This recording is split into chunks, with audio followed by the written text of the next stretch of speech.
Hello there everyone and welcome to the Arena Aftershow. This is a Star Wars Hunters podcast where I myself, split screen, am joined by Sammy Boy. What's going on, guys? Good to be here finally after a long time planning this. So a lot of you have probably heard me talk about this podcast many times on the channel. It's been in the planning for probably about 2 to 3 years now, honestly. Ever since this game was announced, I've been sort of talking about it, and Sammy's sort of been sat in the wing waiting for it to happen as well. So it's been a long time coming, it really has. But like I said, it's going to be fully focused on Star Wars Hunters. We're going to be talking today specifically about our soft launch experience, what we think about the global launch so far, and what we want to see from the future. But in future episodes, we'll also have guest creators on as well, members of the community, hopefully developers at some point in the future as well. We'll have to wait and see. But that is the overall plan for today and the future of this series. So for those of you who don't know me, I am called Mark, or aka Split Screen. I am a Star Wars gaming content creator here on YouTube. I've covered things from the original Battlefront 2015 from DICE, Battlefront 2, Squadrons, Star Wars Outlaws, Star Wars Hunters ever since it was announced. So yeah, I've done everything from news, speculation, live streams, and probably more here and there. And that is very much what the plan is for the next few years as well. And I'll hand over to my co-host Sammy to introduce himself as well. Yeah, so I am Sammy. I'm sure I've seen some of you guys in Mark's live chat every now and then whenever I find the time to pop in. I run multiple different channels, but obviously for the sake of this show, I run Sammy Boy Star Wars, where I'm much the same as Mark. We've actually had a pretty similar journey, really. We've sort of covered all the same games, starting way back, really, with Battlefront 2. And we've now finally made our way to Star Wars Hunters, which it took its time to get here. It's been quite a while, and we thought we'd be covering it, in the global launch a bit earlier than it did, but we have finally made it, and we're actually a fair way in now. We're obviously in season 3 at the moment, so it's good that everything's finally, I guess the ball is finally rolling, and it's been a very long time coming, especially with this show. Like we said, we've pretty much, I would say, not too long after the soft launch. I can't really remember because it's been that long, but I feel like we sort of started getting the idea of, what if we did a podcast? And then we thought, we'll wait for the actual launch. And then obviously everything happened and we just kept sort of putting it off. And then even when the game launched, I feel like we kind of thought, all right, we're crazy busy with covering the game, so let's just put it on the back burner for a bit. But yeah, it's definitely time to finally get it out to the people, I think. Yeah, it's finally happened. And that kind of goes nicely into the overall soft launch experience, really, because I feel like we had fairly similar sort of feelings with the soft launch, but also quite different journeys into it, because, the game was announced back in February 2021. I think I still remember the day so clearly, because weren't you streaming at the time, Sammy, or was I watching? Yeah, I remember we talked about this, I don't know when that was, but I was streaming some random, I don't even know what it was, just some random stream, and I remember people popping in the chat saying Star Wars Hunters, and I didn't know. I was like, what? Yeah. Because I hadn't seen, obviously I wasn't watching live, and I just kind of was like, what are you talking about? I think I was playing Battlefront, and I thought they were telling me to play like Boba or someone. Yeah, I was like, play as the hunter. Yeah. And I didn't get it, and then everyone was like, "No, there's a new trailer." So I remember watching the trailer, and it was a teaser. We didn't really see much, but I remember the hype was pretty crazy. So yeah, it's crazy how long ago that is now, that I remember it all so clearly. Like it actually feels like it was yesterday that all that stuff happened, even the soft launch too. So we've aged a few years since then, waiting for it to come. We really have, yeah. I remember when that first sort of teaser came out, and I saw people talking about it in chat. So I instantly went off the stream and found it, and I was like, oh my god, because the thing for me is the biggest pull was the fact that it's multiplayer. So so this was a good, how long would this have been? To be fair, it was less than a year since Battlefront 2 ended content support. We had just had Star Wars Squadrons several months prior as well, but that didn't really get much content support. So, and because it was such a niche game, we kind of knew that there wasn't that much sort of going for it anymore. So for me, it was Star Wars but Overwatch. That's kind of the vibe I was getting from it, and that's something I've wanted for a really long time. So I was instantly hyped, saw it was for mobile and Nintendo Switch, so I was really happy that it was at least on Switch, some kind of console, because I'm not the biggest mobile gamer. But I was just, so excited. But from that point onwards, we then pretty much heard nothing for ages. Like, I was expecting it to release, sort of November time. I think we knew there was going to be a soft launch for it as well, which I was expecting in the summer. And then it got to summer and that just didn't come. So I was a bit like, okay, well, what's going on here? And just then we got another trailer in September at another Nintendo Direct. So at that point, it was like, the hype was back. It was really sort of a nice feeling. And then all of a sudden, again, just silence. Like, it just comes out of nowhere. And then there's nothing. And I feel like that was kind of how it went for quite a lot of soft launch. I don't know if you particularly agree. Yeah, I definitely think that without us knowing, that kind of set the tone of like what we could expect, even though I think we didn't know that at the time. We just kind of thought, okay, like they haven't said, because that, every now and then that does happen. Games will get announced and then they just don't, it's quiet for a while after. Yeah. And then you'll get a trailer and all that kind of thing, and then it goes a little bit quiet again. So it wasn't that rare, but then the thing is that did carry over into the actual soft launch as well. Yep. And yeah, they did set that tone pretty early that they were going to be. It was going to be a bit of a frustrating journey. As much as it was enjoyable to play, it was definitely frustrating at times. But yeah, 100%. And once they. Well, it was actually shortly after that, because that second trailer, the cinematic one, was in September, and then it was November that I remember this so clearly. I went and played football with some friends, and then in the car on the way home, I was looking, because I knew it was Zynga like investor call that day, so I was like constantly, I was waiting for that day. I think it was a Monday night, and then I saw, Star Wars Hunters releasing in soft launch in these countries next week, and I was like, oh my god, okay, well, I need to try and do something to be able to play it. And then the week came, and then I don't think I was able to play it like the first day, but it did thankfully come to PC. It was Nox, which is an emulator for those who don't know. So that was the first time I got to play it on my laptop, which was very, very rough. And but that was my laptop's problem, not the actual game itself. But playing it for that first time was really cool, because it's like I got to play it through like the training level. I think you play as Groz or Amara Vex or both. I think actually. I think you play both. Yeah. So that was like my first experience with the game. I was like, okay, great. And then I got to play Reeve in a game of probably Control, and that was really cool. This thing I'd been waiting for what felt like the whole summer and just almost a year had finally come. And obviously at that point we knew that it was releasing in 2022, and my assumption was that it was going to be in soft launch for like 6 months, probably releasing like May or June time. But again, it was just sort of like silence, really. They released a gameplay trailer in December. They had a major update in February that introduced Scorer and Sprocket. So even to this day, the two last support characters added to the game, which is kind of mad. So true. Manifesting a support hunter for season 4. But yeah, it's been like, it's genuinely been 2.5 years since we got a support hunter, which is kind of crazy. But again, like, despite all of those like great updates and things that did come sort of few and far between, there was still sort of nothing on launch. And then we got to the summer and they delayed it again. So that was, again, just frustrating. And like you said earlier, I feel like that really like set the tone for the overall soft launch experience. And that's kind of just how the rest of soft launch went, really, wasn't it? It was just radio silence, update, delay, and so on. So in saying that, is there any update in mind from soft launch that you remember that was particularly a good one for you? I would say probably, I think it was the update where we got Scorer and Sprocket, because I think was at this, we also got it on iOS.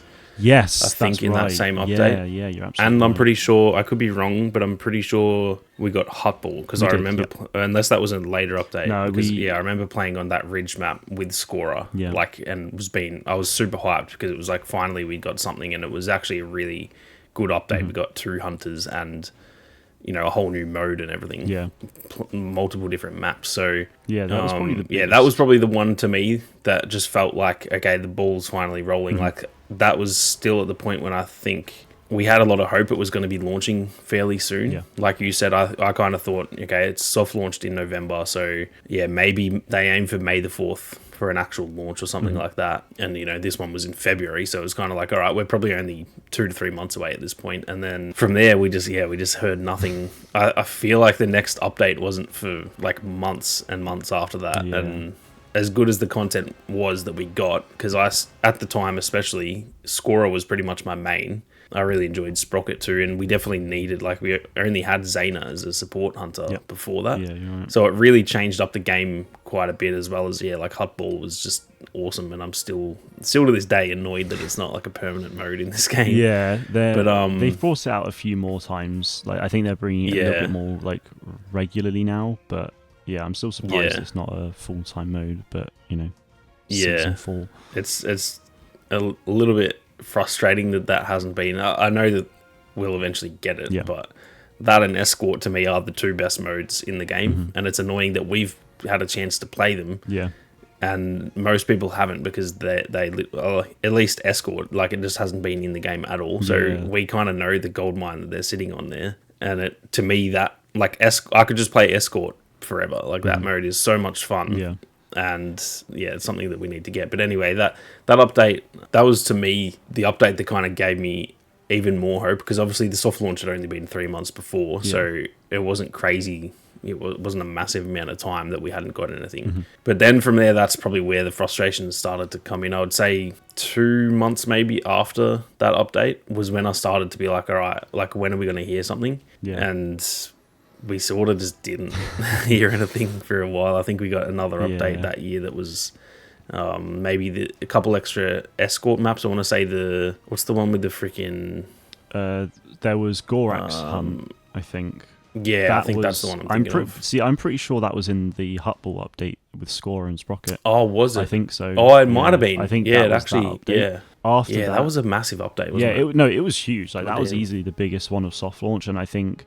the more I think about it, I'd say that probably is my favorite update, because it really showed the potential that the game had. And also I completely forgot, that's when I was able to get it on iOS, so playing it on the laptop was really rough for me, and I wasn't the best experience. But then playing it on my phone just changed everything, because it was 60 FPS, super smooth, and I was like, I can actually play this now. So that was really fun for me, and because it showed the different kind of game modes you could have, the sort of caliber of maps added to the game, the different variety of hunters. That was really fun. And you made another really good point of, Escort. We played it quite a lot back in the day, but no one from global launch has been able to experience it yet, because they took it out a few months before the full release of the game to make way for things like power control and dynamic control and things like that, which is definitely a shame. I mean, power control I'm not the biggest fan of at the moment.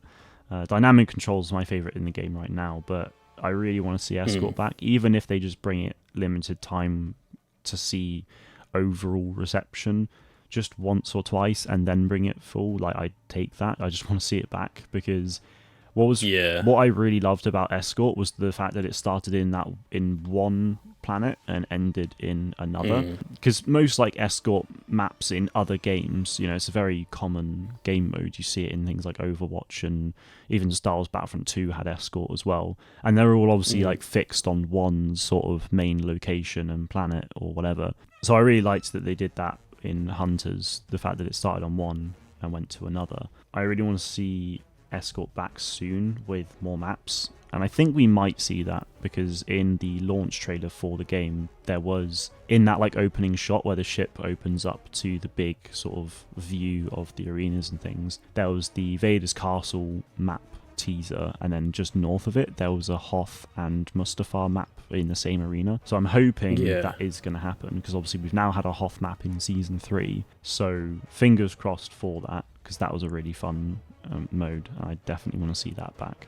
Hutball I enjoy, but I can get over that being limited time personally, just because it's not something I necessarily pay much attention to. But I've seen the overall reception on Hutball for global has been really positive. In the Discord, there's so many people asking for it to be made permanent. I feel like having modes like Boulder Bash as limited time modes that come back every now and then, that's good. But something like Hutball, I just feel like it's a game mode that no one else really does in any Yeah, game. that's Like, the it's thing. such It's a so different, unique to thing. like Star Wars. Yeah. There's no, you don't see like Overwatch having essentially like Huttball is essentially a sport, and they've put a sport in a shooter, and it makes perfect sense. Like it's that's why I feel like it needs to be, whether it's permanent or just make it more.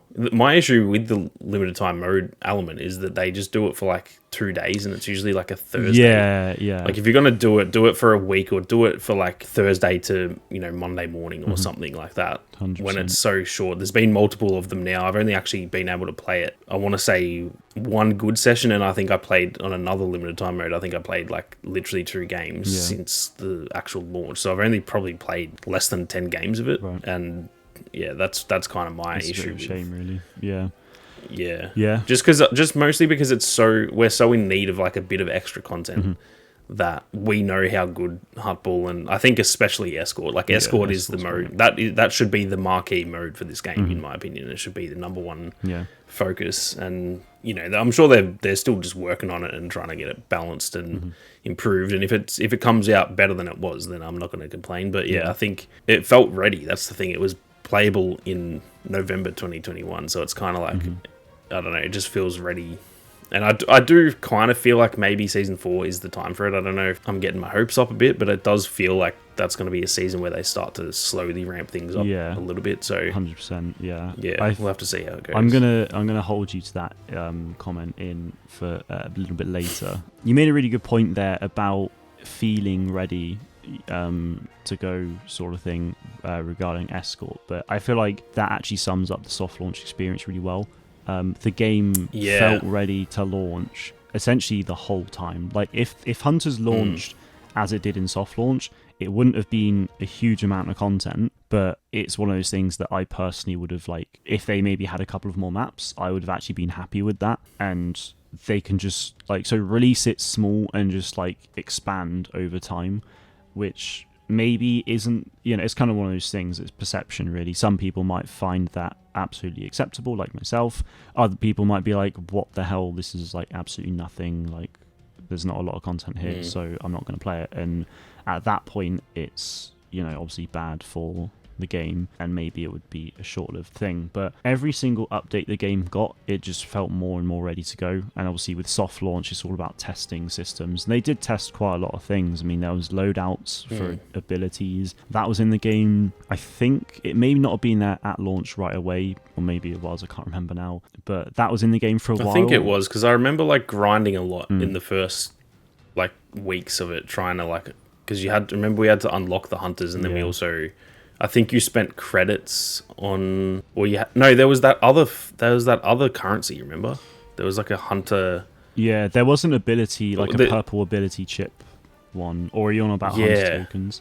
Because there's it was like, I don't know, it wasn't the hunter fame, but it was like, maybe it was hunter tokens. I can't remember. There was, was just something green that you had to hut ship. That's the one. So that was hunter tokens, I think, to unlock hunters. But with like the abilities, that's right, you had to like pay credits to I think to sort of build them up. But then later on, they introduced the whole like ability points system, where every time you leveled up a hunter, you got a number of ability points, which you could then spend on leveling up particular abilities in 2 paths. And which was crazy for us, because I remember we had everything unlocked. So we got, the amount of crystals and stuff we got. Because remember it would just, I was sitting there for like 45 minutes just getting animations of like, you've unlocked this thing, and you've unlocked this thing, and if you'd already bought it, you got different stuff instead. So we cashed out massively. We really did. We really did. Yeah. But that's the thing. Like they trade the whole ability thing. They changed that a couple of times, and then ultimately have taken it out. The overall like progression system in the game, they changed that quite a lot as well. So hunters, I think for us, when we were unlocking them, were mostly through level progression, and then they took some of them out of the progression system and then put new game modes in the progression system in terms of like when you can start playing them. And then like there was just so many different things in May 2022. So the next update following the Huttball update, that's I think when they introduced the first arena pass.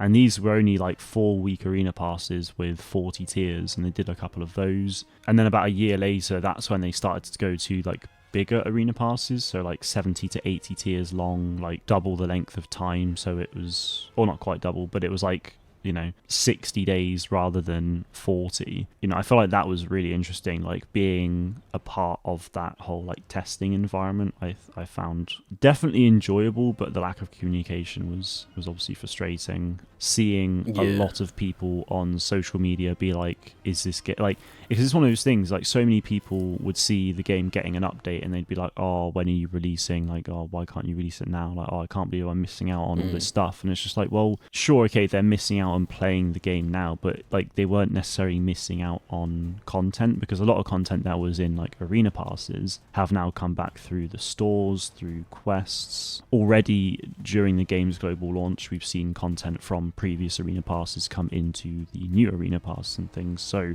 it was frustrating to see all of that, because obviously Zynga never said anything, which I do understand from like a business and like marketing perspective. Like you wouldn't really want to engage in that kind of discussion, but at the same time it's that usual thing of, if you're not like educated on the topic at all, you normally have more like, you're quick to have like irrational thoughts about it. So you might be a bit more angry and keyboard warrior quicker than someone who understands the situation. So that was like one of the biggest things that was frustrating for me, was definitely like seeing the community outrage, but also so many people forgetting about the game as well. They were marketing it like a year and a half to 2 years later, and they were like, oh, I completely forgot about this game. Oh, I forgot it exists. And that was just like really frustrating, because I feel like they could have done so much during the time of soft launch, where they could have just kept sort of people updated or keep like marketing the game. Yeah, that was probably for me the part that like, that's when the frustration really started to set in, that like when I realized like, oh damn, people are actually forgetting this game even existed. I saw a lot of comments of people saying like, oh, I thought this game was cancelled, because like it just didn't, I saw the trailers and then it just didn't happen, so I assumed it was cancelled and all that kind of thing. And that's when it was kind of like, all right, there was a level of hype for this game, and you guys kind of missed the missed the boat on making the most of that. And it was kind of just frustrating, because like you said, the game felt ready the entire time, and it did continue to get better. So it's not like it was a bad thing that they kept it in soft launch, because there was, like you said, there was a lot of stuff that has changed. And I think the majority of it, there's a few things I do still wish were in it, but the majority of it has been good changes. 100%. But it's kind of like, they could have still been doing that. We assume this is a 5 to 10 year game. Like I'd be shocked if this gets support cancelled in like 2 years. So that's the type of thing I feel like you can add post-launch. And I think for me, once we hit that Scorer and Sprocket update, that was when I was like, all right, the game already felt ready. I remember talking to you and saying like, it feels good enough to launch. Then we got that one and it did definitely feel better. And then I was like, okay, this was the update to go get it ready for launch. And now we've got extra content. That was really the only thing we had complaints about, was like, there was only like a couple modes and like a very small handful of maps, and even the hunters, there wasn't that many hunters. And then we got that in the next update. So that one for me is probably why it was my favorite, because it just felt like, all right, now we're ready to go. And it felt like really that update dropped, and then my assumption was, all right, this has happened, and then they'll do like the next update will be launch. And so when it sort of dragged on, and like you've said, where people were just forgetting about the game and all that, that's when it really started to get frustrating. And I'm one of those people who, I'm not fully against delays. Like, people tend to get really angry, and for me it's kind of like, if it needed to be delayed, delay it. I don't want a game that's not ready. But I do think the issue with this game is that, like you said, it's just felt ready for so long. So it's hard to rationalize like, why are you delaying it when I am currently playing it. It feels good. I've been playing games a very long time. I've been covering games a very long time. We know what a good game feels like. So why the hell is this one getting delayed again and again? It was. It definitely like just added up with the frustration. And again, it at the end of the day, it probably all made sense. I can't look back and go, oh, they badly messed up there. It's all ended fine, but at the time it's hard to, especially when you think about that, it's like 2.5 years roughly of just delays and stuff. It's very easy to just go, man, this is frustrating. Because I remember when it launched, it was like, we were saying this game has been in soft launch for the same time period as Battlefront 2's entire life. which is just mental. That is mental. Like that's crazy. Like that game felt like it went for so long for me. Mm-hmm. Like that's a journey, and this game was still in its soft launch. So I know, I think it's kind of like both sides of it make sense. I think our frustration was warranted. I also think their decisions were, for the most part, warranted. I think they maybe delayed it a bit too much. I do think it could have probably launched at the end of last year. Yeah.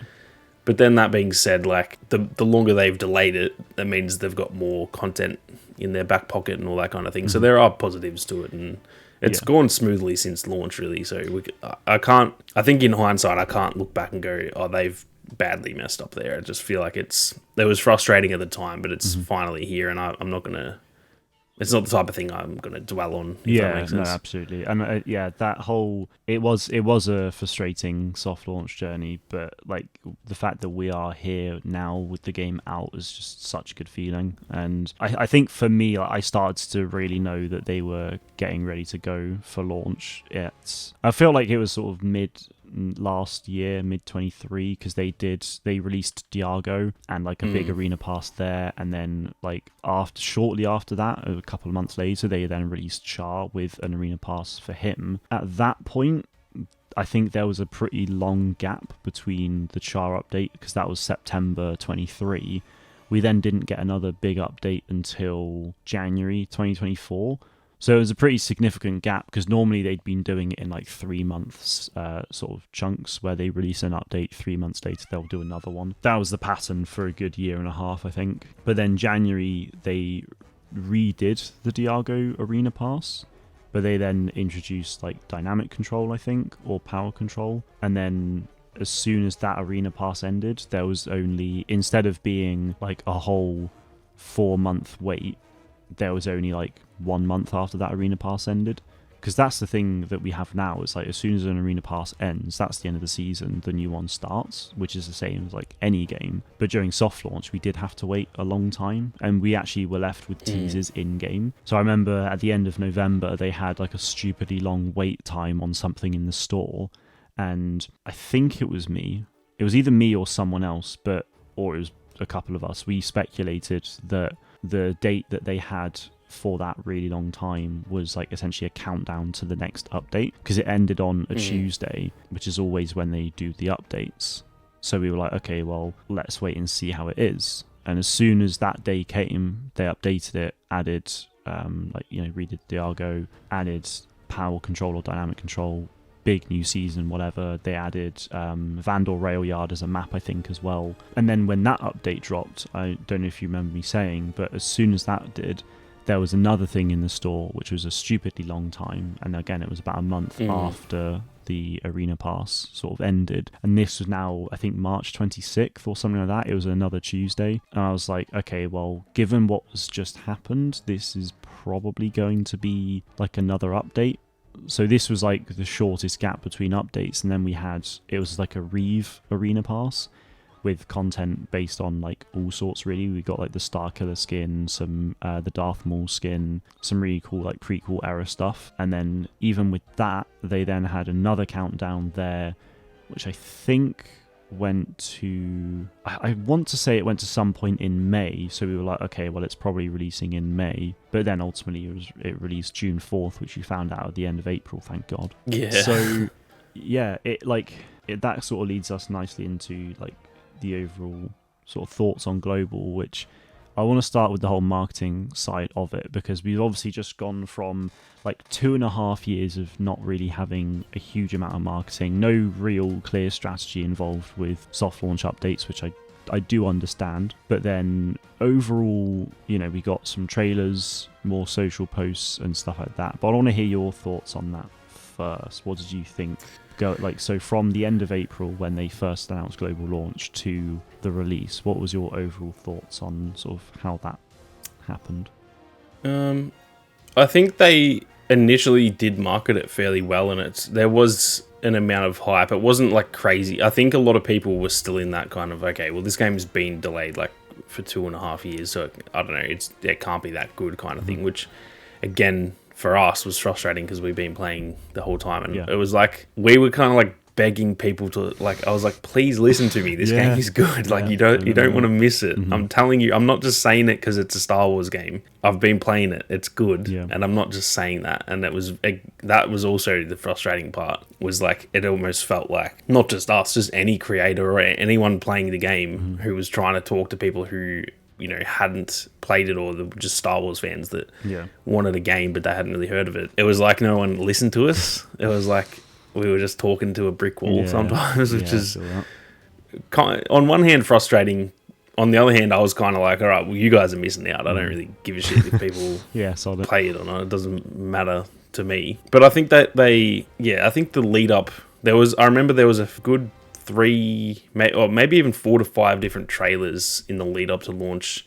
Some of them were smaller, none of them were not all of them were big launch trailers and stuff, but they were all getting like 1 million views each, and I remember there was 4 in a row that pretty much hit 1 million views, and it was kind of like, okay, well this game's starting to a lot of their stuff before that would get not very many views, and I was kind of like this isn't looking good. But then that period there, it looked good, and they definitely have marketed it well in terms of the trailers do all look good, and it makes the game look enticing to me. And maybe that's just me because I've played it for a long time. But I think it launched well, and there was hype at launch. I remember like it was just a crazy period there where it seemed like the community was back that we all kind of knew from Battlefront. Obviously not all the same people, but like that sort of just like a big community feeling was finally back in the Star Wars player base, I guess, for a long time, because like there'd been the Jedi games and there'd been I guess even Squadrons. It just none of them hit like Battlefront, because obviously single player games are different, and then even with Squadrons, like you said, that game was always going to be a bit different. None of us expected that to be Battlefront 3 sort of thing. But I just remember the hype. Like my Discord gained a good 100 plus people, and everyone was talking. It was popping every day. People were squatting up and everything, and it was just like, it was really good to see. We're here. We're finally. We've been waiting that freaking long. And to most people, all of those people who were joining the servers and all, commenting on the their trailers and stuff showing hype, to them this was a completely new game. But it was probably, for any of us that played during the soft launch, it did feel like almost rewarding and almost like validation in a way, which sounds weird because I didn't freaking make the game myself. I should have no validation or rewarding feeling for existing when a game was made. But we kind of were there sticking with it and trying to tell people like, hey, this game is actually really good. You guys should play it. And it did feel really good when that, when it launched and people were like, oh, this game is good. Like, I was actually expecting the comments to be really negative and like, oh, just another shitty mobile game and that. But like all the comments were like actually just saying, damn, I'm not going to lie, I thought this game was going to suck. And I've been playing it for a week now and I'm freaking addicted to it. So I saw a lot of comments. The actual launch period was a lot of fun. 100%. So many comments around launch that I saw were, I'm not really a mobile gamer, but I can't put my phone down and stuff like that. And I mean, I even said earlier, I'm not much of a mobile gamer, but I was playing it on my phone like a lot during soft launch. Now that it's on Switch, I'm playing it more on the Switch, mostly because it's easier to stream, but also it's just, bigger screen size and whatnot. I prefer having that. But yeah, I mean, I think in terms of the trailers, they were all like really good. The trailers ever since, I think, like the Char update in September 23, like all their trailers have been so nice and painting the game in a really good light. So that's great. I feel like their YouTube and like video ad content and stuff's really good. I just feel like their social media posts and like the Discord server is like lacking quite a bit, because most of the time on like X or Twitter, as it should still be called, most of the time it's just like sort of auto responses like, oh, thanks for your feedback, have a look at the website to stay up to date, this, that, the other. And it's like, and then when they do post like on social media about like this week's events and stuff like that, it's not like, it doesn't feel hugely exciting a lot of the time. But also some of the posts they've done in the past, like I don't like the way it's formatted. Like it doesn't read particularly well. It doesn't like capture me straight away. So I feel like they could definitely do like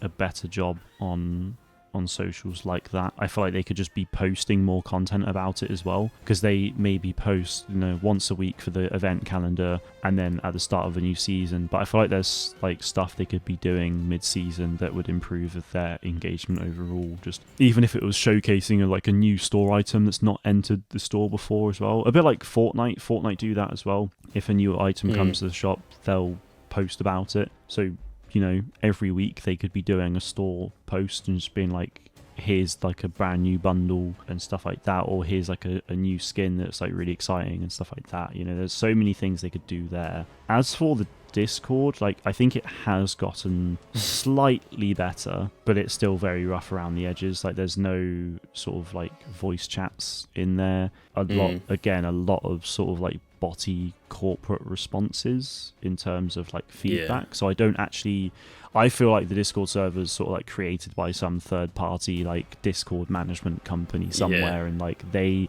handle it on like Zynga's behalf, which is a bit of a shame, because like it doesn't feel the most official. Like, I know it's official, but it doesn't like feel it.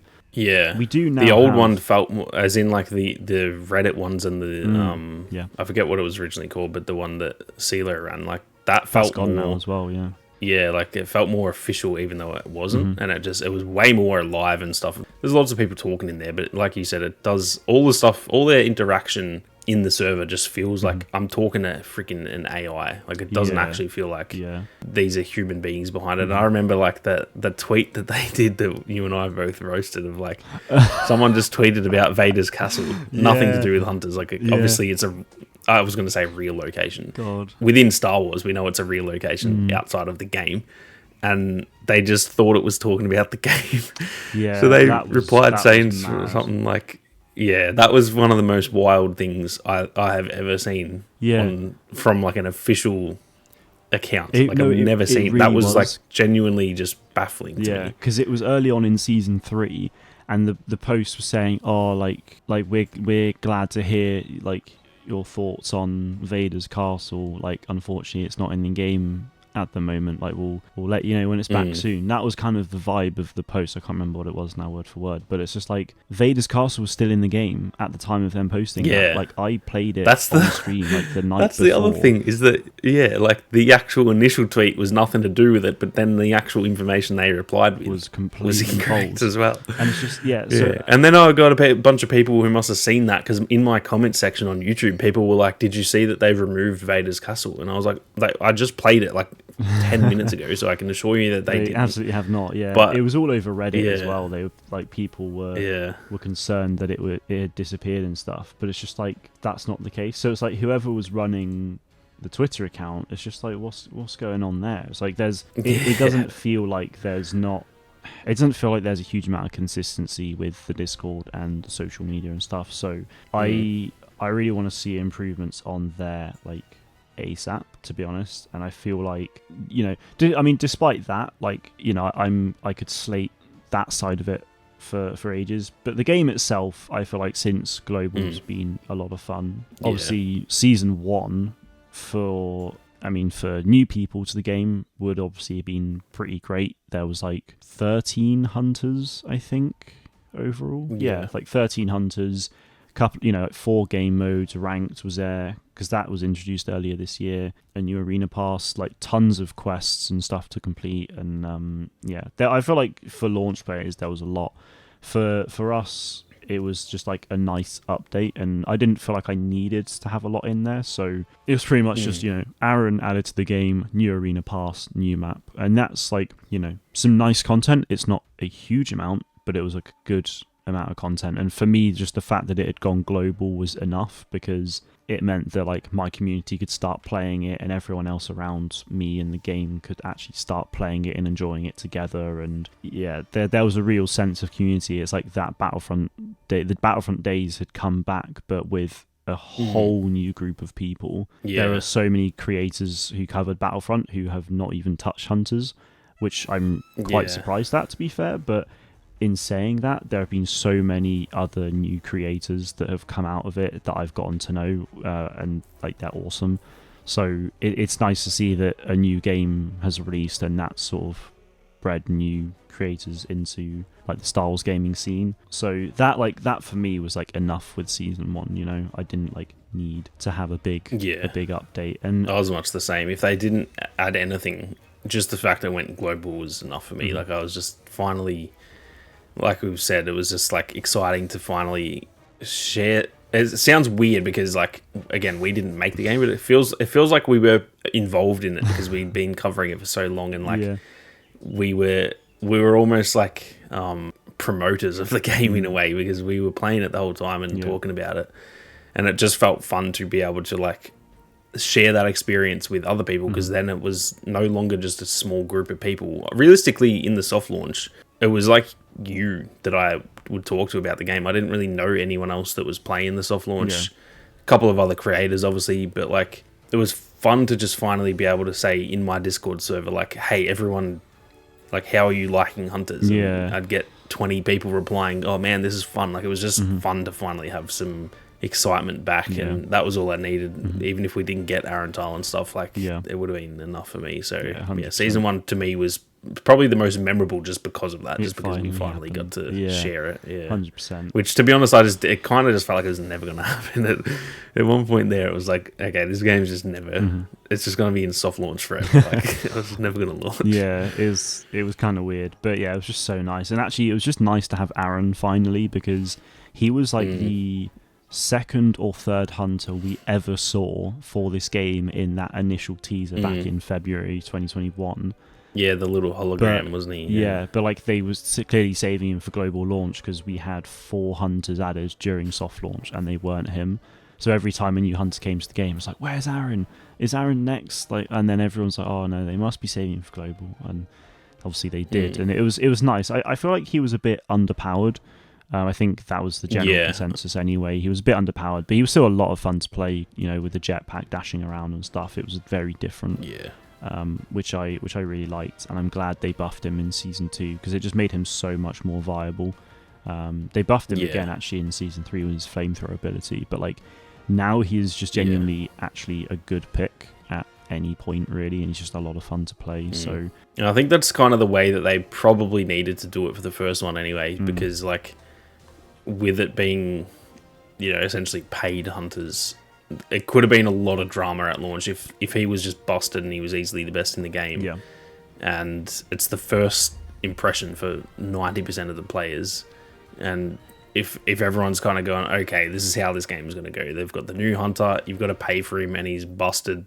Yeah, I don't want to play this game anymore. So it's probably good.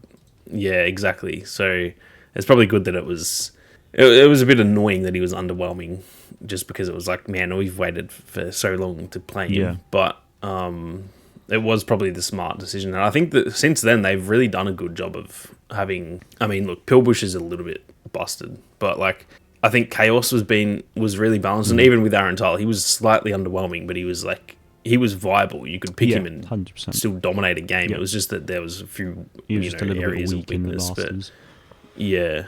And 100%. Then, Chaos felt very viable.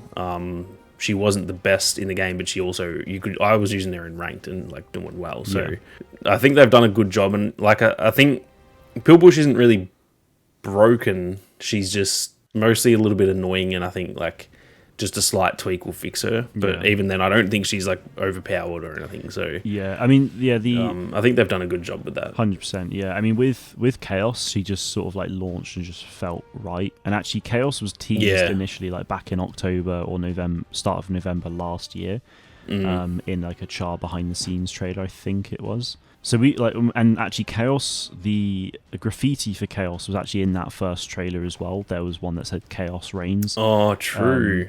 So again, that was another thing from that very first trailer. So Chaos has been like a thing for this game for like well over 3 years now. And so we'd known about Chaos for a long time. So that was really nice to like finally get Chaos. It was a bit like Aaron for me, where it's like we've known about her for so long, know absolutely nothing about her other than the fact that she's a KX droid. So seeing her finally in the game was a lot of fun. And she was a perfectly viable option. Like, I feel like she wasn't as weak as Aaron was, but she definitely wasn't overpowered. She was just like a really fun character to play, and slapping people off of Vader's castle. That was a huge amount of fun, but also what a map.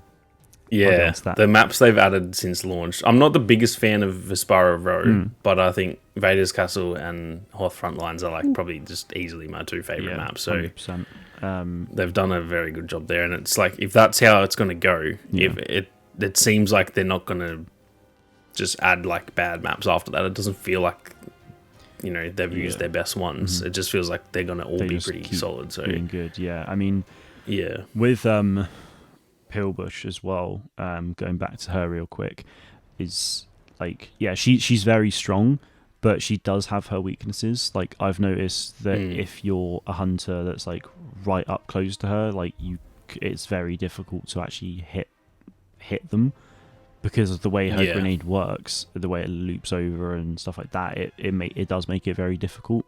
So if you get up close to Pillbush, it's hard. But then also, the further away you go, you have to be a lot more accurate with your shots. So that's also quite difficult. So you do have to be accurate, really. But also, she is a big target, probably one of the biggest in the game. So, if you've got a Diago on the enemy team who's using his ultimate, then you are screwed pretty much, unless you've got cover nearby. Yeah. But yeah, I mean, you pretty much can't miss her. And I mean, she is quick, she is strong, but it's just like, I don't think there's like a huge amount that they need to do to nerf her in any way. I feel like I wouldn't be surprised if they did nerf her a little bit. Maybe like reducing her damage from like 70 to like 65 or something. Like I can see them doing something like that. But other than that, I'm not too sure. I don't feel like there's anything that needs to be done. She is just so much fun. I'd say in terms of overall enjoyment, it has sort of gone from like season like 1, 2, and 3. It's kind of been in that order but reversed. So season 3 has been the most enjoyable hunter for me. Before that it was season 2, and then before that was season 1, obviously, because that was kind of our only option in terms of new stuff. But I feel like Chaos was more fun than Aaron, and Pillbush has been more fun than both of them. So I'm not expecting that for season 4, because I'm hoping it's a support hunter, hopefully Tuya from the book. So I can't see her being as enjoyable for me, because I'm not a massive support player.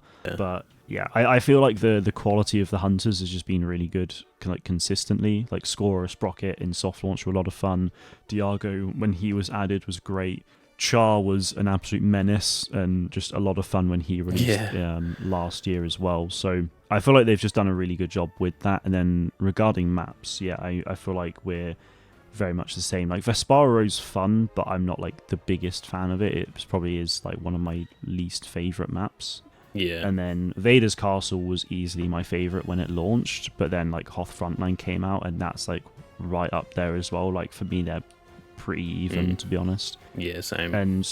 But again, last year in 23 was definitely the best year for soft launch. Like they added Mos Espa Way Station, which was a really cool map. Like it was quite different. It had quite a few Easter eggs in there, which I think made me enjoy it a bit more. But it's also just a pretty solid map to play on. They then also added Death Star Crossfire, which when that released was my favourite map as well. That's really fun. Still very much enjoy it now. And then at the start of this year, they added Vandal Rail Yard, which again, I also really like. So I feel like in terms of like hunters and maps, like they're the two sort of like major things for this game, and ultimately what they can really show for this game being a Star Wars game. And I feel like the quality of them are just always like right up there. I don't think they've really missed the mark on anything relating to maps and hunters yet. So they've definitely done. Yeah, I'd agree with that. There. I think they've done a really good job of like. I also love that the people on that team are so creative. The amount of hunters in this game that I look at and I'm like, how did you think of that? Like a Jedi, like a robot or a droid that thinks he's a Jedi and has been programmed to actually think that he is using the Force and all that. Like that is such a smart thing. We've never seen that in Star Wars before. If it was such an easy thing to think of, someone would have done that. Yeah, they would have put that in the Clone Wars. That's like a straight out of the Clone Wars type of thing. Yeah, 100%. George Lucas and Dave Filoni didn't think of that. Like they've done so many awesome things. Freaking 2 Jawas in a trench coat. Like it's just so smart the things that they do. And now Pillbush and an Ewok in a mini ATST. Like it's just they're so smart at the way that they blend things together, where it is a bit goofy and a bit silly, but like in a very Star Warsy way. And I feel like you can really. It'll make sense. I feel like too. You can really tell this game is made by Star Wars fans just because. Yeah, of the way exactly. That's done. Like, yeah, it is super creative in the way the hunters are crafted. And again, like the maps, like there's things taken straight out of the films or TV, and even the cosmetics as well. I'm a huge cosmetics person, and there are a lot of incredible skins, like Chaos with the Kalish General Grievous skin, like that. Yeah, that blew my mind when I first saw that. I was like, "What the hell? Like, this is sick." it'd be so easy for them to just add like colored skins. Yeah. Like most, look at like Overwatch. They don't have like a background of lore to go off, so it's just like, here's a skin for this character, and it's just like a cool, different colors and different armor and stuff. Yeah. But like, they're not doing that in this game. It's obviously there are some that are just literally just different colors, but 100%. there's a lot that's like blending different elements. Like the one for Pillbush that is a freaking X-wing, built into the 80. Like how do they come up with this stuff? And like, there's so many good. Yeah. Like, just so many different skins and hunters, and even some of the maps and stuff, that it's just like they are like flexing their creativity here, and it all in some other games, say with like Call of Duty, they do go a bit out there, but to me sometimes it's a bit too far. It's a bit like, just doesn't suit the feeling of the game. Yeah. There's nothing in this game that I think that doesn't suit the tone. Like they all match perfectly. They are all like you said, it's clearly made by Star Wars fans because it all makes sense. There's a reason that Pillbush is in an ATSD, because we see that on in Return of the Jedi when they like take down the ATSD. It all makes sense. There's all little bits that tie together, and that's for me easily my favorite part of this game is just how unique everything is, and it all just. It's just, especially for like diehards, to most people who aren't massive Star Wars fans, it's probably just all cool to look at and stuff. But to you and me, like, we're full on nerds. We read lore and all that kind of thing. Seeing like a skin that's just some obscure freaking random bit of lore from like a Legends book 20 years ago, and you just go, damn, they actually went that far back to like get this one little part of the skin. It's so cool to see, and I think they've done an amazing job with that sort of stuff. Yeah, they really have. I mean, that kind of reminds me, there's like a skin for Diago. It's not even like a crazy cool skin or anything. It's the like Prairie Sure Shot skin. It looks a bit like a Green Farmer sort of thing. And that talks about, I think, Dolva Prime, and that's in like a comic from ages ago, and that's kind of it. It's like the only time it ever appears. And there's like only a couple of panels that shows what the terrain's like there, but then there's like very explicit mentions of Dolva Prime and like the purple crystals coming out of the ground and stuff like that in the game, and that's just the name of a cosmetic with the description of the lore and stuff. And it's just like, there really is just so many things that if you're a Star Wars fan, you can just nerd out so much about. And if you're not, you might appreciate the sort of extra sort of push for the overall story side of it, or you just appreciate the creativity, I suppose, because there are a lot of very creative pieces of content. Yeah, that's the thing, that they don't even like the ones that are still very lore heavy. They also just look sick. So like, to anyone who just has never even seen Star Wars and there's just a free mobile game, they're like, oh, this looks cool. Even then, it's like those skins are still worth buying because they just look awesome, even if you know nothing about the lore. So absolutely, they've balanced that really well. I reckon they've done a really good job with that. So we've been seeing praises the last sort of 5-10 minutes, but is there anything since global launch that you're not 100% on, or are you actually just overall happy with everything? I would say that I'm overall happy. That also isn't like everything's not perfect. So I'd say like I'm happy with how the game's gone, but I do think that more so in the next few seasons, there's definitely a few things I think that they really need to improve, because it doesn't matter how fun the game is, like games need, especially multiplayer games, they need new and shiny toys for us to have. Yep. And some of that isn't just actual content. For me, a big part of that is what we've sort of touched on. The communication side of it, for me, has been still just not, it's kind of non-existent, really. Yeah. We don't, like we said with the Twitter account, I've actually considered turning off my notifications for it. I don't have notifications on for Twitter for that many accounts, but this is a game that I've been playing for ages and I want to see and hear everything about it. But half of the notifications are just them replying to someone's issue, and it's just the same message every time pretty much. It's like, we're sorry to hear about your situation, blah blah blah, we'll take your feedback to the team. Exactly. And like, that's the type of thing where it just drowns out all of the actual good stuff, like content that they're putting out. And on top of that, they don't really, I don't know, it just doesn't feel like they do that much. They don't tweet that often. I'm looking at their Twitter right now. They went from September 25th, which was pretty much the launch of Season 3, and like the tweet was like that little mini trailer. And then they just didn't really tweet for like a month other than replying to people. It's just little things like that where it's like, that's the thing I miss from, say, the Battlefront days, or even really just any shooter that I've played, is like constantly getting updates. It feels like at the very least once a week you're kind of just seeing something, even if it's not a crucial bit of information. But just like you said, there's a new skin. You say like those little like Halloween themed skins this week or whatever. Tweet out about that, because I wouldn't have known. I haven't had the time to play for the last 5 or so days. I wouldn't have known if I didn't see like the notification for your videos and stuff. That should be coming from them, not from us. Do you know what I mean? 100%. And just little like, a lot of their tweets. I'm looking at one. This is from literally 3 hours ago. It says, it's just kind of talking about Zaina. It says, Zaina is more than a friend to Pillbush. She's a living legend. The excitable Ewok grew up learning about the battles Zaina was fighting. Now time to fight together. # Star Wars Hunters.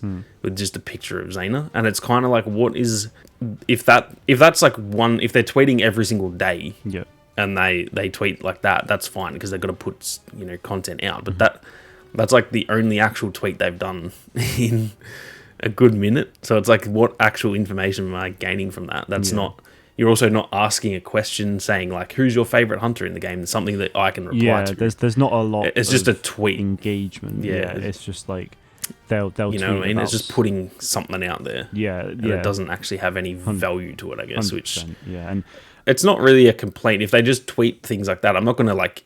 It doesn't make me angry. I'm not like, oh, stop tweeting. I don't actually care. It's more just like, I remember back in the Battlefront days, we knew about heroes we were going to get months before they came. And they would be showing like, sometimes they'd show off the little snippets of, I remember like, I think it was Obi-Wan, they showed like the grey box, like little snippets of him, like stuff. his abilities. Yeah. Little things like that. Show us that stuff. And I know that with a lot of studios, and especially when they're tied to like a company like Zynga, where it's a massive studio, or massive company, I should say. Yeah, and that's the thing. Now they're owned by freaking like essentially the biggest company in gaming, really. So I understand the politics behind it, and the whole like not wanting to. You can't say too much about things too early, because if things change, something goes wrong, people use that against you. If you tweet, hey, here's our hunter for Season 5, and they're actually telling us in advance, even beyond Season 4, we already know the next one or whatever. Then things change, then people go, oh, you lied about that, and it just causes drama. I do understand that, but like, surely they're far enough ahead. We know that because of the soft launch, how long it went, they definitely have got a lot of content sort of lined up. Yeah, absolutely. And so little things like that, and I'm not saying every day tell me something that's coming. I'm just saying like, give us something that is worth interacting with, something that I want to retweet and go, damn, look at this, they're showing off how cool is this little thing or whatever. 100%. I don't want to retweet that Zaina thing. It's just a picture of Zaina. It's not that exciting to look at, you know what I mean? And so that's where there's the lack of engagement. And if you're tweeting with no engagement, you may as well not be tweeting. You're just tweeting to an echo chamber. And that's doing it for the sake the difference between them and most other games, is that when Call of Duty tweets, to be fair, a lot of the replies are just like complaints and stuff. But when they tweet, they get hundreds of thousands of interactions, and that's why that game is so big. And I'm not saying Hunters never needs to be that big, but I'm just saying that's kind of my key issue with it is we just can't, it just feels like we don't know anything. And especially for guys like us, we say when it was Battlefront 2, we knew every single piece of information that was out there at all times. And like, if someone came into a live stream and said, oh, like, what do you know what the plans are for next not that they did seasons, but what's the next update? We could reel off like 10 things. Yeah, we knew at the drop what of a hat. coming. Yeah, 100%. Yeah, and it's really frustrating that we just have to now sit here and just wait. Every single player just doesn't know what's happening. We didn't really know anything about Pillbush until pretty much the season launched. I think it was like less than a week before we got a little trailer.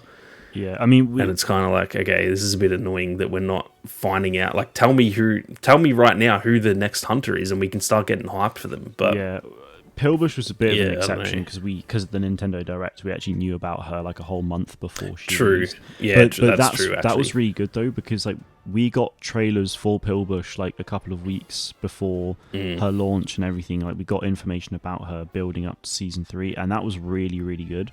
Yeah. Now with season 3 being that's 6 the thing though, weeks, is that like with that being a Nintendo, like that's almost like Nintendo had an excuse. Like it's kind of an event to do it. Yeah. That should be their norm, if you know what I mean. Yeah, that should absolutely. be, we should be just finding out about that like regularly. So that's kind of my issue with the way they handle that. And again, I understand you can't tell everything too early and all that kind of thing, but it seems like everything's going smoothly, and it's not like since the actual global launch, everything has happened as they've definitely planned it to. So it's kind of at the point where it's like, all right, like they should, they launched Pillbush this season. They should then, I don't know, 2 to 3 weeks after, we should start kind of gearing up for the next season and say, here's the next hunter. Even if it's just their logo, we don't even have to see the actual hunter, just show their little logo that they have in game and stuff like that. We can start to speculate. That's where people get excited, and we, as the creators and stuff, we can start to speculate. We don't know that much about the hunter. We can start to go, oh, okay, I wonder are they going to be support? Are they going to be this or that? What's their abilities going to be? And that builds hype in the community, and then we actually do find out what the hunter entails. And it just, that to me is what drives the community, and to be honest, that is the only thing that matters in a multiplayer shooter. The community has to be thriving, or else the game will just die eventually. So yeah, 100%. That's really my only issue with it at the moment. And I think that's kind of like, I mean, there was this whole thing when season 3 launched that I wasn't like hugely happy with the Univolts, but now I just don't really care about them. Like if they keep happening, then it is what it is. I'm just going to ignore it. And to be honest, a lot of people like it, and a lot of people have spent loads of money on it. And if that helps the game, fair enough, to be honest. I'm just going to choose to ignore it. So that was an annoyance of mine, but then that just was very short-lived. Other than that, though, I'm very much with you on this whole social media and overall engagement thing, because it's one of those things for me. I just care about the game and the community, and I want it to last a long time. So it's frustrating not to see that. And when you compare it to our experiences with like Battlefront 2 and a little bit of Squadrons, like it's frustrating because Battlefront 2 had several developers that like everyone in the community knew, like CJ, Guillaume, Dennis, Ben Walk, Kevin. Like we all knew like the community, Jay as well, of course. Like we knew the community team, we knew some like big developers, and they were like talking about the game constantly, revealing new content on their socials, and that was a hugely exciting like opportunity for us as the community, but also them. So there really was a big sense of community and that tight-knit feeling, whereas with Hunters, I follow a lot of the developers, but they're not active on social media, which 100% totally get that.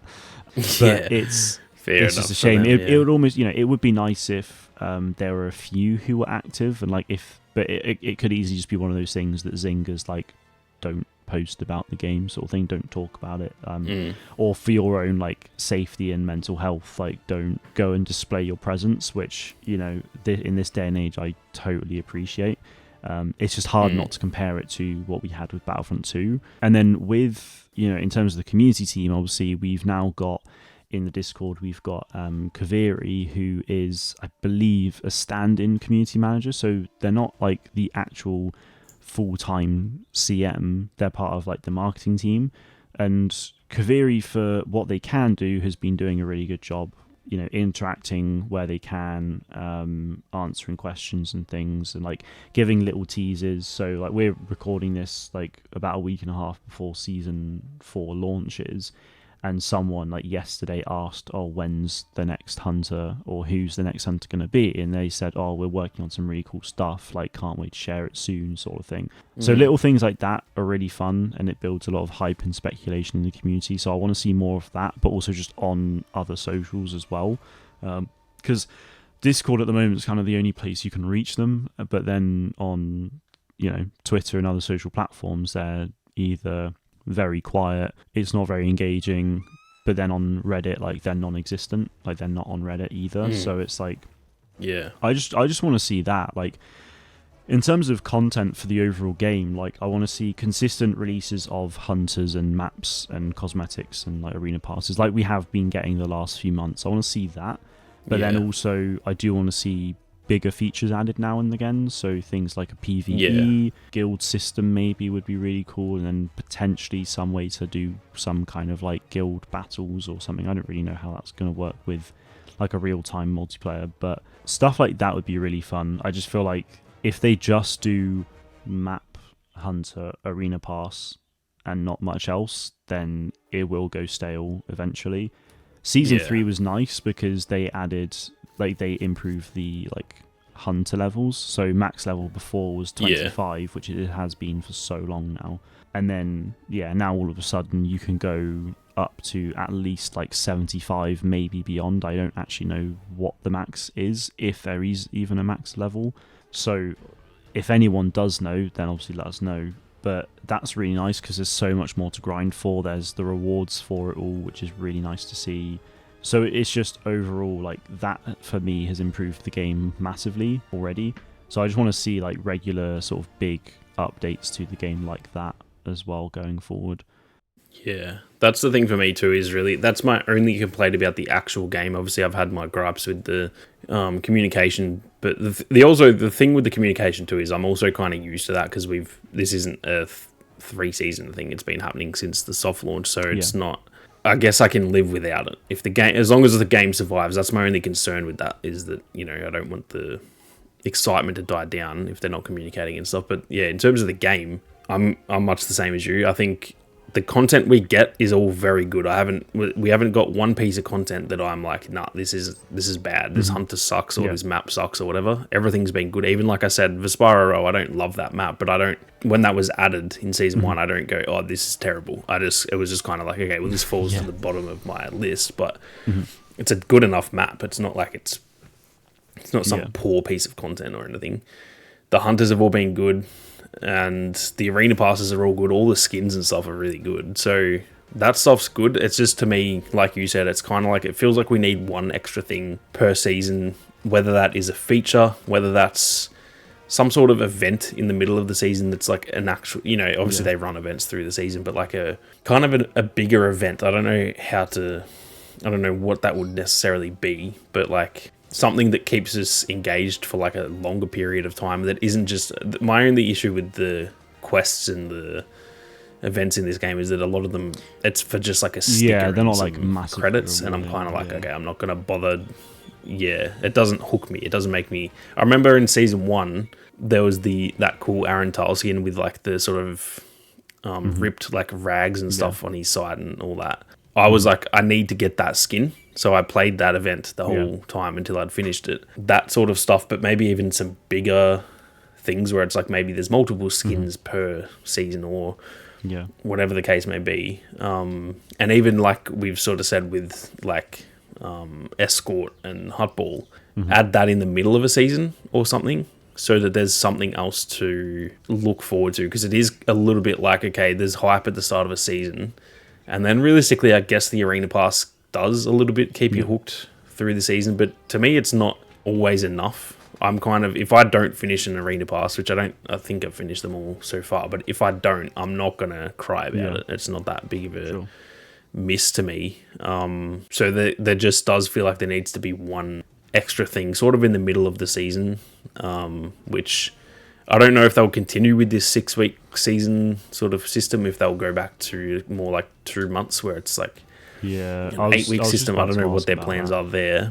But I think if they do like a 2-month season and then every month there would be an update, That's like what we used to get with Battlefront, where pretty much every single month there was an update. And I think that's enough. I think if we get the season launch and, the new hunter, the new map, the arena pass, we get that for a month. We've got ranked to grind. We've got the arena pass to grind. Then in the middle of that season, we get like some sort of new feature. It might not even be something crazy. It could just be like a big, fixing a big issue that people have with the game. So maybe, as an example, people, a lot of people wanted that loadout system back. Maybe they just like bring that back as the feature for that season or whatever.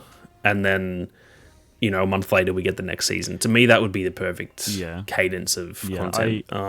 Whether it's viable, that's the question. I don't know how big the team is and all that kind of thing. So it's easy to say, oh, you should do this and this, but how viable that is, I'm not sure. But that doesn't seem out of the question. I'm not saying like, oh, give me 2 hunters and 2 maps per season. That's a bit over the top. So it just needs that one extra little thing, I think. Because I mean, it's one of those things. If they continue with 6-week seasons, then I don't mind like how this season's been, where we had launch, and then like 2 weeks later we had like the Clash event, and then another 2 weeks later we had, or even like only 1 week later, we had this like High Republic event that lasted for like a week and a half.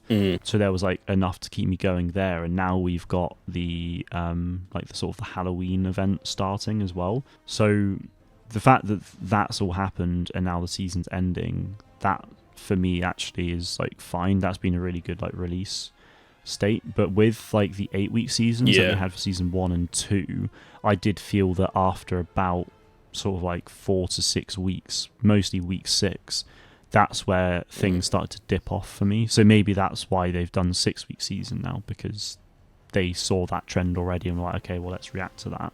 But if they went back to the 8-week stuff, I wouldn't be opposed to that if they did have, as you said, like something in the middle there where, I mean, let's say they introduce Escort and Hubble as new permanent modes in Season 4.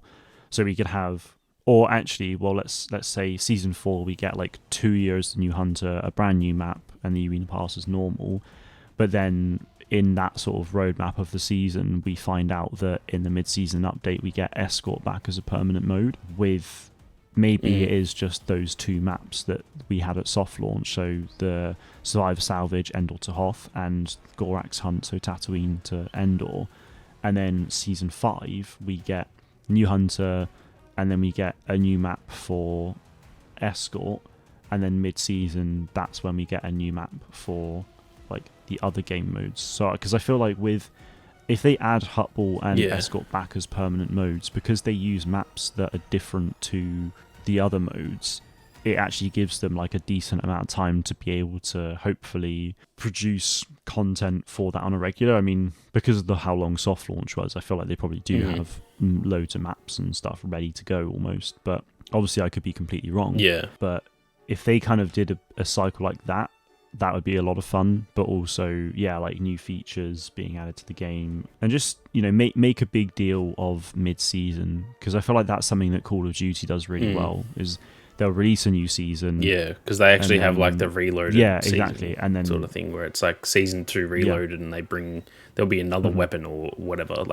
And that's the thing, is that makes you go. Let's just say, for example, if it's let's just say season 4 is an 8-week season. I know that, let's just say we do get 2 year and we get, a new map and arena pass. That'll keep me playing for a minimum of 3 weeks. Like that usually is enough where it's like I'm grinding away, I'm having fun. Maybe in that 4th week I sort of drop off a little bit, but then I know, okay, there's Escort being added in this at the beginning of week 5. And that's going to bring me back. I'm going to be playing day 1. And I'm going to be playing that for another minimum like 2 to 3 weeks. And that kind of bides the time through to the next season. And then before I know it, like we're in season 5. And that's the thing that hasn't happened to me right now, even covering the game, where it's kind of, sometimes I'll play the games that I cover, even if I don't necessarily want to. It's kind of like, I better play Hunters today to get some footage and all that. Even then, I haven't, in season 1 and 2, I've had genuine like 2+ week periods where I just go, all right, I've got all my videos scheduled and I've got enough footage, I'll just have a couple of weeks off, which isn't a bad thing. But it's kind of like, if I'm doing that, who's someone that's, I love the game and I'm also covering it and stuff, if I'm doing that, I'm pretty sure a lot of players are doing that earlier than me. You know what I mean? Like, yeah, that is an issue for sure. If every season ends up being like that, because it was like that a lot with Battlefield 2042. They had like 2 to 3. I think it was even 3-month seasons, and we didn't really get stuff. Like, it was kind of the start of a season was good. We got the new specialist, the new map, and all that. That'd usually be like a mid-season event, but it wasn't that exciting, and it actually resulted in every single season I'd just play the hell out of it for like 2 to 3 weeks and have an absolute blast, and I felt like addicted to it. And then I would have like 2 months off. Like, I literally wouldn't play it in months. And that is what resulted in me just getting bored of that game, because it was just the same thing over and over again. And I really don't want that to happen with this game, because it's got so much potential, and I think they definitely know that as well. So it's like, I think they should just be full sending and trying to really capitalize, because I feel like once you get a game to a certain size, both in how much content there is and the size of the play base and stuff, it's a lot safer, and it's not like they have to constantly be just doing crazy stuff all the time. I think you can get it to a point where people just love the game. They'll stick through the quieter periods and stuff. So 100%. Yeah, that's kind of my only gripe with it, is just that little... It's like each season feels like about 80% of what it should be. Yeah, do you know what I mean? It feels like there just needs to be that little 20% extra of like... a new mode. And the good thing for them is, like we've said, I don't expect them to make a new mode by the next season. They've got Escort and they've got Hutball. They could drop Hutball permanently in season 4 and Escort permanently in season 5, and I wouldn't be like, oh, they're drip feeding content. Like, I'd be fine 100%. With that. That gives them until the middle of season 6 to get some sort of new mode ready or some new feature or whatever. So it's not like we're asking a crazy amount. I don't feel like we're asking for anything unrealistic. I feel like it is just, like you said, that little 20% that just feels like it could be sprinkled in here and there if that's possible. I mean, the shorter seasons, I don't mind that, because in like 4... So if you think about it, with an 8-week season, because that's how season 1 and 2 were, then, in a 24-week period, you've got 3 seasons worth of content. But then with a 6-week season, you've then got 4 seasons worth in a 24-week period. So it's like, in the same amount of time, you get a whole extra season's worth of content, which obviously that is asking actually a decent bit, considering that's going to be new features, new maps, new hunters, and so on. Like, that does obviously put a bit of extra pressure on, but obviously I don't mind if they did slow down a bit if they had to, but like communicate with us, but then also do just sprinkle in a little bit of extra something somewhere if they had to. So I feel like the 2-month season for me, like the distance between Arental and Chaos didn't feel too long to me. It was more just like we've said, there just needed to be that extra. I needed a reason to come back, and I sort of didn't have one. And that reason does not mean I need a new hunter, because it can be something, even just like something like I said before about, I really do hope that they bring back that like loadout system that we had. I thought that was great. So like, just put that back in the game as a big thing. That would bring me back and go, oh damn, now I get to spend the next month toying around with the loadouts and figuring out what works, and like that is a reason to play. And that's not even a crazy big thing, because I mean, it was in the game they've had it before however long. Yeah, so obviously it's not as, I think a lot of people see game dev as like, oh, just copy paste the code into the game and it just works. Obviously it takes a bit of work to do it, but it's not like they're making an entire new system that they've never done before. It's been in the game, so that to them is probably not a crazy amount of work compared to making a whole new hunter and a whole new map and all that. And yet to me that would feel like definitely enough to come back and be excited. And it also gives, like, as creators, we have then extra stuff to cover. We then for the rest of that month can be putting out more content, and the community is going to watch that content. The thing with the sort of creator and community, like, I don't know what you would call that, but that like connection there is that when people are watching content on a game, they will continue to play that game. If there's no content creators talking about it, if there's nothing to talk about, and then people drop off their content, their content creation, then that's going to lead to people not having Hunters content to watch. They're going to just lose interest in the game as well until the next season. And that's something that, like they should definitely keep all that stuff in mind, that not just to do with creators. It's easy for us to say that because we are creators, but just anything for players to feel excited about and want to come back and all that sort of thing. That is so important for a game. 100%. Realistically, like I said, it is the most important thing. Like, the number one thing they need to do is just make sure people want to keep coming to play their game, because then people will spend money. Absolutely. If I take 6 months off the game, I'm going to buy 0 skins in that time. If I play it every day, I'm definitely going to buy some skins because they put so many awesome skins out. Absolutely. So that should be their main focus for sure. 100%. Well, I feel like we've covered a lot of topics today, from the soft launch experience, thoughts on launch, and definitely some interesting suggestions for the future as well. And I feel like there's a lot that can be processed. If there are any developers listening, hopefully you've heard something new in terms of feedback, because I know there's a lot from the community over the last sort of few months. So I think that pretty much is going to do it for today. Hopefully you guys enjoyed this first episode. We're obviously learning a lot about this whole process as we go, so hopefully it will just sort of continue to get better and better as we go along. We're, I think, hoping to try and do this monthly. I think we'll try and just keep it as regular as we can. And like I said at the very beginning, we'll introduce new sort of topics. We'll get other creators on and community members and things like that. And fingers crossed for dev interviews maybe someday, but we'll just have to. That'd be awesome. We'll just have to wait and see. But Sammy, it's been a pleasure talking to you about Hunters again. You too, my man. It's good to finally have things going. We've been, like I said, we've been planning this for a while, so it actually kind of feels surreal that we're actually finally doing it. I know. And I'm very keen to keep it going and moving forward. Woo. Enjoy. Enjoy that. But that is going to be it from us today, guys. Thank you all very much for listening, for watching. You guys have a great rest of your day wherever you are, whatever you're doing, and we will see you in the arena.